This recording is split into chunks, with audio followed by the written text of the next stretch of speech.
નમસ્કાર. અમરેલી જિલ્લાના કુકાવાવ તાલુકાના જંગર ગામે ભવ્ય જળ સંમેલનનું આયોજન કરવામાં આવ્યું. કાર્યક્રમમાં કૌશિક વેકરિયાના અધ્યક્ષસ્થાને 45 ગ્રામ્ય ગામોમાં જળસંચયના કામો અને સોલાર વિલેજ પ્રોજેક્ટનું લોકાર્પણ તથા ખાતમુહૂર્ત કરવામાં આવ્યું. આ સાથે જંગર ગામ સોલાર ઉર્જાથી સમૃદ્ધ બનતા વિકાસના નવા દ્વાર ખુલ્યા.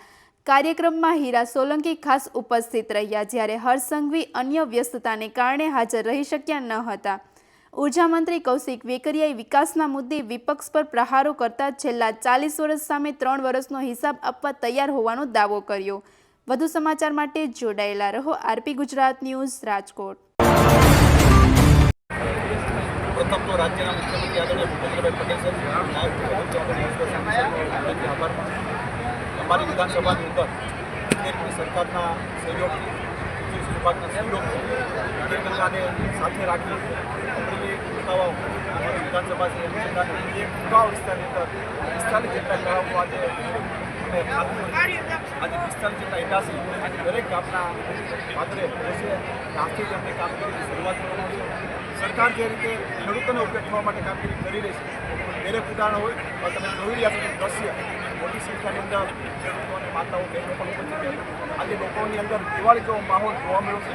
આપણા રાજ્યના નાયબ મુખ્યમંત્રી આદરણીય હર્ષભાઈ સંઘવી સાહેબ પણ આજે હરિયાણાના ઇલેક્શનના કારણે ત્યાં હોવાના કારણે પહોંચી ગયા છે.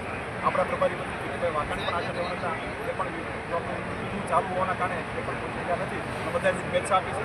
ફરી જંગર ગામના દાતાઓશ્રીઓને પણ અભિનંદન આપું છું. આખા ગામને સોલારપ્રૂફ ગામ બનાવ્યું, તેમાં દાતાઓએ જે સહયોગ આપ્યો એ દાતાઓને પણ ભાઈ હરીશભાઈ વસાણી સમગ્ર એમના પરિવારને પણ અભિનંદન આપું છું. ગીરના પરિવારને પણ અભિનંદન આપું છું. જે રીતે સરકારની યોજનામાં જોડાવા બદલ ખેડૂતોને ખૂબ મોટા પ્રમાણમાં ફાયદો થઈ શકે એ પ્રકારની કામગીરી જ્યારે વિધાનસભાની અંદર થઈ રહી ત્યારે 45 ગામમાં એક સાથે તળાવ થશે એ રાજ્યની અંદર પ્રથમ દાખલો બનશે.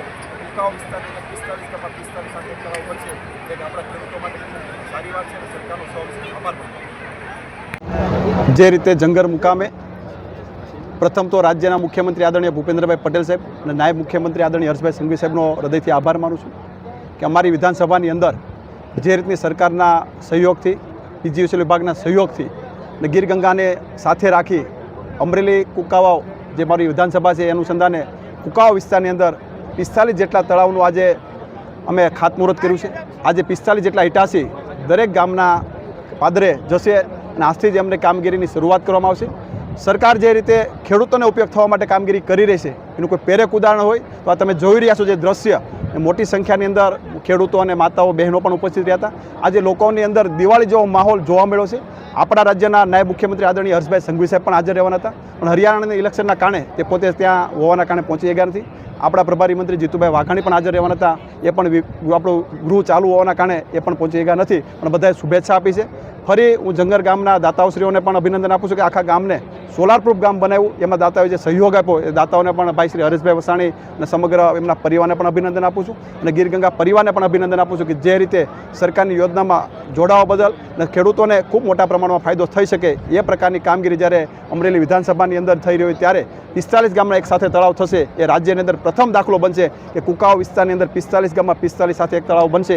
એ આપણા ખેડૂતો માટે ખૂબ સારી વાત છે અને સરકારનો સવિશેષ આભાર પણ માનું છું. આજ કેવડો ઉત્સવ જેવો દિવસ છે કે જે રીતે જંગર ગામની અંદર વસાણી ફાઉન્ડેશન દ્વારા એક સોલાર આખું ગામ બને. જિલ્લાનું મોટું ગામ સોલાર માટે બન્યું છે તે જંગર ગામ હશે અત્યારે. કારણ આપણા જિલ્લાની અંદર 2 ગામ બન્યા છે, એક દુધાળા અને ત્યારબાદ જંગર. વસાણી પરિવારનો પણ આભાર માનું છું. માત્ર વસાણી પરિવારનો આભાર પૂરતું નહીં રાખવી, હરેશભાઈ ભવિષ્યમાં જે કંઈક આપવાનું થશે એની તૈયારી પણ રાખજો. હું મારા મિત્ર તરીકે તમારી પાસે સાથે માંગુ છું કે આ ગામના લોકો જે માંગણી કરશે તમારે આપવાની તૈયારી પણ રાખવાની છે. મારે પરસોત્તમભાઈ ગેવરિયાને પણ યાદ કરવા પડે. અમરાપુરના જે રીતે પોતાના ગામની અંદર દાસભાઈ ગેવરિયા, એમને ઉર્ફે પરસોત્તમભાઈ ગેવરિયા કે માવજીભાઈ ભીમાણી, કેશુભાઈ અને સિમનભાઈ ઢોલરિયા, આ 3 લોકોએ ભેગા થઈ ગામની અંદર 15 વીઘા જમીન ગામના તળાવ બનાવવા માટે લઈ દીધી છે. તો વિચાર તો કરો કે દાતાઓ ગામમાં તળાવ બનાવવા માટે જમીન લઈ દેતા હોય અને એમાં આપણે કઈ પાછા પડવાનું થાય ના જ થાય. સરકાર માગે એ પ્રમાણે તમારી સાથે ઊભી છે. જે રીતે દેશના વડાપ્રધાન આદરણીય મોદી સાહેબ જળ માટે જે રીતે કામગીરી કરી રહ્યા છે, જળશક્તિ મંત્રી આદરણીય પાટીલ સાહેબ પણ ખૂબ એમાં ઉત્સાહ સાથે આગળ વધી રહ્યા છે. દેશના ગૃહમંત્રી આદરણીય અમિતભાઈ શાહ સાહેબને પણ આપણે યાદ કરવા પડે. રાજ્યના મુખ્યમંત્રી આદરણીય ભૂપેન્દ્રભાઈ અને હર્ષભાઈની જોડી જે રીતે સમગ્ર રાજ્યની અંદર જે રીતે કામગીરી કરી રહી છે, મિત્રો લેખા જોખા તો ટાઈમે થતા હોય છે, પણ ખોટા લોકો આપણે કઈ ગેરમાર્ગે ન દોરી જાય એની પણ આપણે કાળજી રાખવાની છે. સાંભળું જોજો એકવાર, કયું સાંભળું નભે છે તો તમને ખબર પડશે. હું તો જાહેરમાં કહું છું, 40 વર્ષનો હિસાબ માંગો અને છેલ્લા 3 વર્ષનો હિસાબ આપવા માટે હું તૈયાર છું.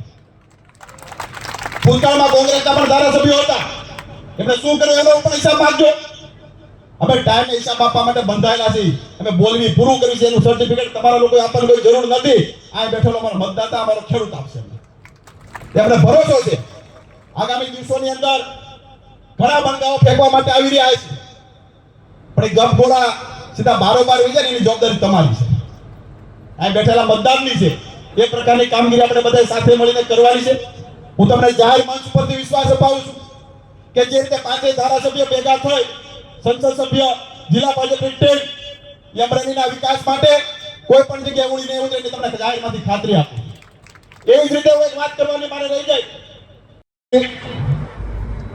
આ વિસ્તારમાં પીટી છે મારી પાસે.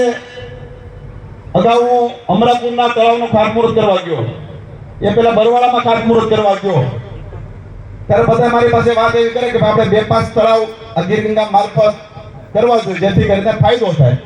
હવે અરવિંદભાઈ બધી અલગ અલગ ડિઝાઇન લઈને મારી પાસે આવતા હતા. હું ત્યારે કોઈ ના ન પાડતો, 2-5 તળાવ કરવા છે કરશું રસ્તો. એકવાર દિલ્હીભાઈ સખિયાની બધા મને મળ્યા કે 5 તળાવ વ્યવસ્થિત થઈ જાય એવા તમે ક્યાંક પ્રયત્ન કરો તો સારી વાત છે, આપણે કરશું ક્યાંક ભવિષ્યમાં. પણ મેં ત્યારે નક્કી એવું કર્યું હતું 2-5 તળાવ કરે આ વિસ્તાર પૂરતું નહીં થાય.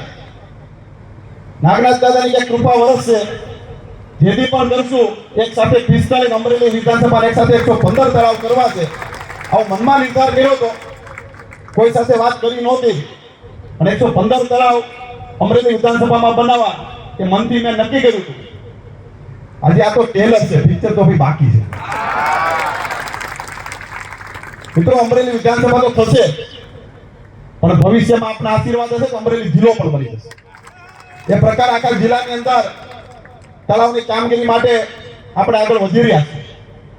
મારા રાજ્યના મુખ્યમંત્રી આદરણીય ભૂપેન્દ્રભાઈ પટેલ સાહેબ, નાયબ મુખ્યમંત્રી આદરણીય હર્ષભાઈ સંઘવી સાહેબ, દેશના યશસ્વી વડાપ્રધાન આદરણીય નરેન્દ્રભાઈ મોદી સાહેબનો સહૃદય આભાર પણ માનવો પડે કે જે રીતે અમને કામ કરવાનો મોકો આપ્યો છે, જે ભરોસો મૂક્યો છે, એ ભરોસાના આધારે આ રાજ્યના મુખ્યમંત્રીએ અને નાયબ મુખ્યમંત્રી સાહેબ સાથે મારી ચર્ચા થઈ કે સાહેબ અમારા